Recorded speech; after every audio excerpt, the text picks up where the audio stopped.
এই সব বেঈমানদের জন্যই তো আমরা আজকে শেষ। এখন সব তারা এক হয়ে লিডার হয়েছে, সব মুসলমানদের रहनुमा, সব ইসলামের দুশ্মন গুলো সব এক ঝোপের মধ্যে ঢুকেছে। কি হবে? বাঁচার জন্য ঢুকেছে না, নিজেদের পাতের সুরো উঠে চলে যাবে। পাতের সুরো ঠিক রাখার জন্য সব এক হচ্ছে।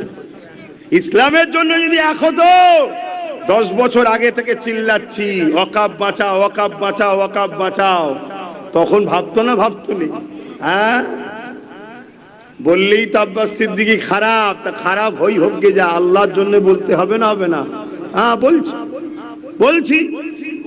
এখন কেউ দুদিনের জন্য নেবেছে, তার হুড়োহুড়ি বেশি হবে। আমি তো 10 বছর ধরে এক লেভেলে চালিয়ে যাচ্ছি, আরো যতদিন বাঁচবো এক লেভেলে চালাবো, তাই আমার হুড়োহুড়িটা একটু কম লাগতে পারে। কথা মাথায় ঢুকছে? হ্যাঁ,